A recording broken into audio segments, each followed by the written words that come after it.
சென்னை கொளத்தூர் தொகுதிக்குட்பட்ட ஜவஹர் நகரில் பல்வேறு வசதிகளுடன் அமைக்கப்படவுள்ள புதிய நீர் உறிஞ்சி பூங்காவிற்கு முதலமைச்சர் மு.க.ஸ்டாலின் அடிக்கல் நாட்டி வருகிறார். அதனை நேரலையில் பார்க்கலாம். உடன் அதிகாரிகள் அந்த திட்டம் குறித்த விளக்கங்களை வழங்கி வருகிறார்கள்.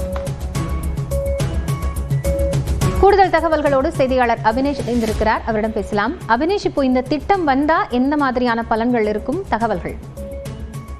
காயத்ரி, முதலமைச்சர் மு.க.ஸ்டாலின் இன்று சென்னை கொளத்தூர் சட்டப்பேரவை தொகுதிக்குட்பட்ட ஜவஹர் நகர் சிவ இளங்கோ சாலையில் பெருநகர சென்னை மாநகராட்சியின் சார்பில் 3,45,00,000 ரூபாய் மதிப்பீட்டில் மழைநீர் சேகரிப்பு அமைப்பு மற்றும் அதனோடு சேர்ந்து இறகுப்பந்து விளையாட்டுத் திடல் உள்ளிட்ட பல்வேறு வசதிகளுடன் அமைக்கப்படக்கூடிய புதிய நீருறிஞ்சி பூங்காவிற்கு முதலமைச்சர் மு.க.ஸ்டாலின் அடிக்கல் நாட்டுகிறார். குறிப்பாக இதன் மூலமாக இந்த பகுதியில் மழைநீர் சேகரிக்கக்கூடிய ஒரு அதிநவீன ஒரு சேவையை இந்த சென்னை பெருநகர மாநகராட்சியின் சார்பில் ஏற்பாடு செய்திருக்கிறாங்க.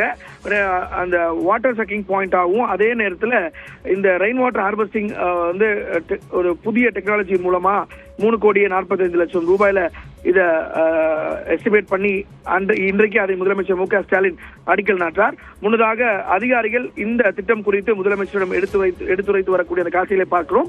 அதனோடு சேர்ந்து அந்த இடத்தை இறகு பந்து விளையாட்டு திடல் அமைக்கவும் அதற்கான அடிக்கல் நாட்டும் நிகழ்வும் இந்த நிகழ்வில் நடைபெற்று வருகிறது.